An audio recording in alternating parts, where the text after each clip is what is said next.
a video on making some tomato puree. So it's going to be part of 10 simple ingredients project. But I just wanted to have fun with making some homemade tomato puree, just out of interest, and also maybe use like a technique that then will lend itself to other things. So use this as a bit of a testing ground to do something else. So you kind of just think, well, you just put it in a pan and you just boil the tomatoes up, puree it, and then until it gets the right consistency, and then therefore you have tomato puree. The only problem with boiling tomatoes in a pan is that they want to splash up everywhere and start to burn on the bottom. So I kind of thought we need to devise a method that's a little bit easier. I suppose we could just roast them in the oven, dry them out in the oven. But you know, I just kind of think I'd like and I haven't got a dehydrator. I really should get myself one. But I just kind of thought there's got to be a way around it. So what I thought we'd do, so what I have found in the past is that if we reduce the juice of the tomatoes down first, because that's more of a liquid, and then add the bulk of the tomatoes, like the bulky bit of the tomatoes, to the then reduced liquid, then thought we have a quicker way of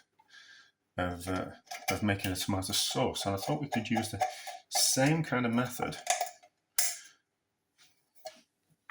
like to make the tomato puree. So we're adding water by swishing out the tins, but so what I thought I'd do is we'll just strain these tomatoes through a sieve to get out most of the water from them. They are just cheap tomatoes. So the supermarket tomatoes, the cheap ones vary in quality. So sometimes they're pretty good, and sometimes they're pretty bad. So if we just knock through the excess liquid out of these tomatoes through this fine sieve, we'll end up with a tomato water in the bottom, which will be easier to reduce than all that pulp there. So we'll just let that just sit for a while. We're not going to push it through the sieve. We'll do something else when we get to that stage. But we can just let that sit for a while and let the liquid drain through. So that is the pulp there. That is the liquid there. That's going to reduce down relatively easily, relatively quickly, because we'll be able to put it at a higher temperature than we would if we were to boil it all up. Let's now, because I'm all about the faffing, puree this down. Right, so there will be some bits of, bang things on your hand. If it's plastic, then it won't crack it. There will be some debris in there that we don't want in the tomato puree, so we need to sieve that out.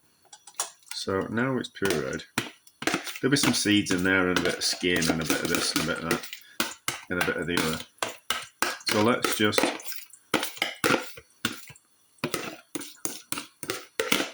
pass it through a sieve. What's that liquid? Is that liquid? Yeah. Looks like we're getting more liquid out that way. Don't matter. I suppose we could have done it that way in the first place, but it doesn't matter. So just pass it through a sieve like this.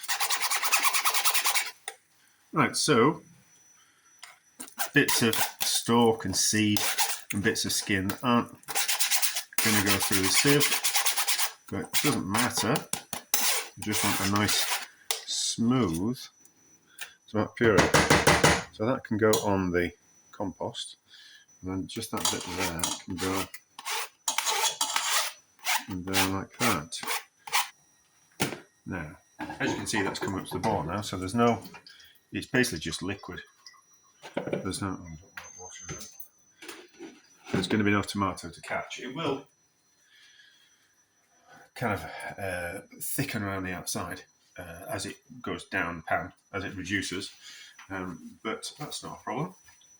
We'll cross that bridge when we get to it. So now what we want to do is to take this puree and put it through a cloth, which will extract out more liquid. Listen. So you can already hear it passing through the sieve. So these tomatoes are already cooked in the tin. So I was kind of thinking if you wouldn't have to just use tin tomatoes. What we could do is we could take fresh tomatoes and cook them down and then still apply this same process. I know that like in hotter countries with a hotter climate, what they can do is they can spread the tomato puree out on cloths and dry it in the sunshine. It's rained just about every day since Christmas in the UK, and we're now in the back end of February. Well, it feels like it's rained every day. We have not got that kind of climate. So just rinse that pan out. So now what we do is we just get one of those tiny things, one of these plastic clippy things, and just draw up the cloth 4 sides like that. Because what will happen is that the liquid will want to get out of the cloth and kind of like, is it capillary action? It'll go down and it will leach out of the cloth down these 4 sides and pool all of them aboard. We don't want to do that. We don't want to do that. We don't want to waste that liquid because that's what we're going to reduce down. So if we just form it into a bag like that and then put the clip round like that with a little bit of tension in under its own weight, we will now see, I'll just move that over there, you'll see that all that juice has come out of it already. So we'll just leave it for longer as that slowly reduces down and then transfer the juice that's in the jug into that pan. A little bit like that. Oh, I suppose we could just add that now, couldn't we? Might as well add that now. And then if I forget about it, it was less likely to burn. So, see what we're doing? And now I'll have to turn the extractor on. It has reduced and reduced and reduced. Now the only problem is that if we can't carry on heating it on the gas, that it's going to start catching burning. It's already starting to go really kind of quite dark around the outsides. We don't want to burn it. We put a lot of work into this. So what we're going to do is we're going to put it into a pan of simmering water because that will stop it from burning. The water will only get up to 100 degrees and it's not going to cause heat spots or anything like that. It's going to be a nice distribution of heat. It'll take longer to reduce down, but it will be gentler and we won't have the risk of burning any of our tomato puree. So that's that part of it, that's the liquid. So this is the solid matter that we squeezed all the juice out of, which you kind of go, oh, well, that's tomato puree, isn't it? I suppose, yes. But what does it taste of? Not very tomatoey. Lots of flavour is in there. So we'll carry on heating that and reducing that down further and further and further. And then what we'll do is we'll add that into there. I suppose we could do it now, but I'd like it kind of quite thick. So I'll carry on reducing down. I'd like it so it was, maybe need a bit more water in there so it floats on top of that. That maybe be a little bit more equal, wouldn't it? Yes, we need a little bit more water in there. I'll do that, but we'll be back when it's reduced down even more. Right, I think we are at the stage of adding that tomato pulp. That's nice and thick, is that? It's a nice gentle way of cooking things, is this. We just get the evaporation, we don't get the scorching. So, carefully put that in there. And then there will be some liquid in here.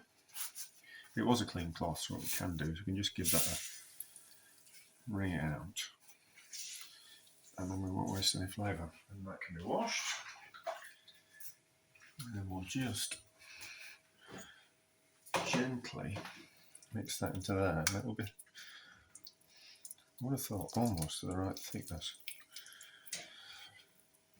But I am curious that maybe we could dry some of it out on top of the radiator. See, look at that, it's a lovely thick colour. It's only as thick as that, isn't it? dry some out of the radiator and turn it into a powder. See, if I just had a dehydrator, I wouldn't need to do this, would I? But you don't need all fancy equipment.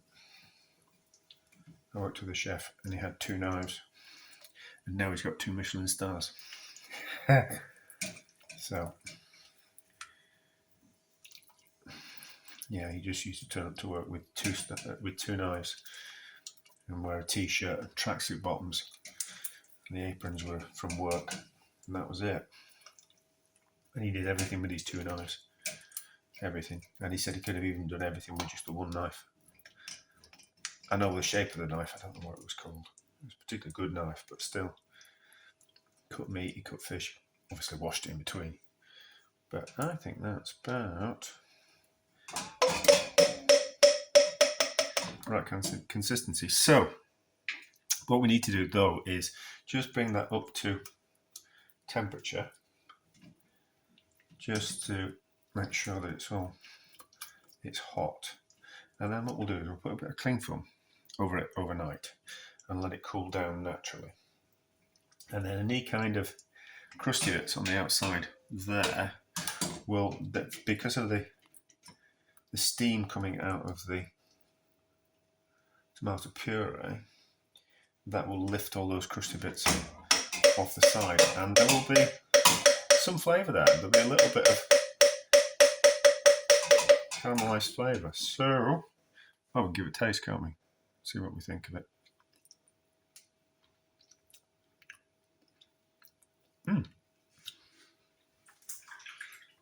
That's much nicer than the tomato puree we buy. So we'll just give it 10 minutes, just to give it up to heat it all the way through.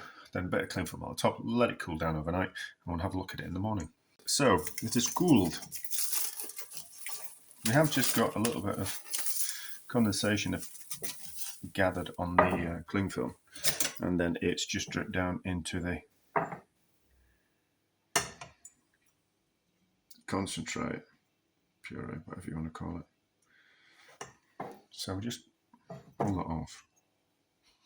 It's just like tomatoey water, is that? So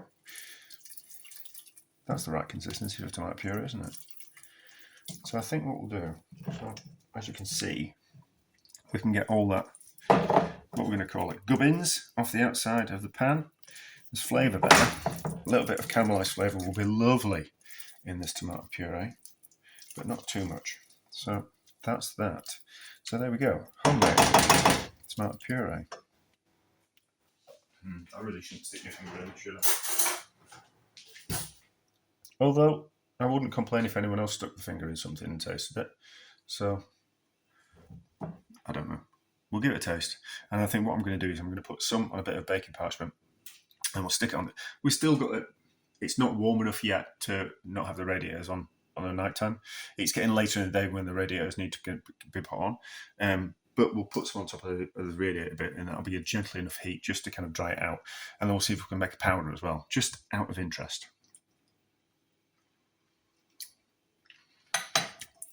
That's lovely, is that?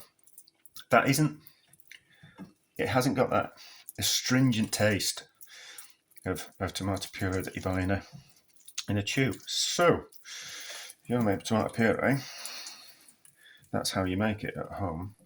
And if you want to make tomato powder, that'll be the next bit of the video. This is dried out. As you can hear, how does it taste in this form?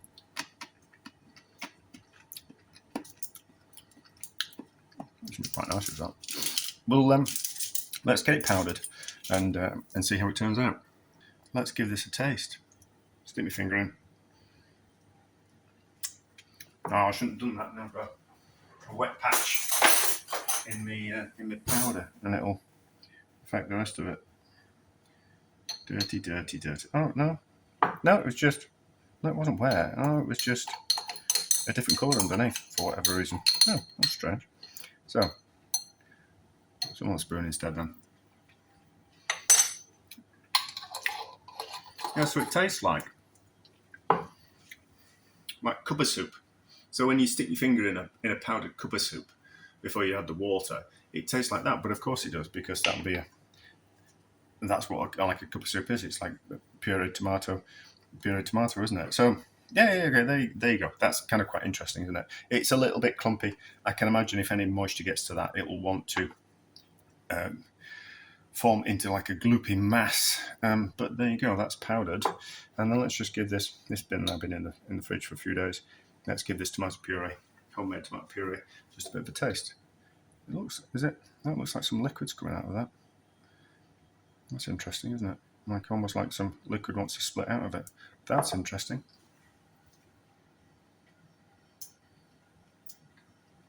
Yeah, it's so much nicer than the stuff you buy. But anyway, so that has scratched an itch for me. So they will be probably appearing in other videos. But I think those were rather a success.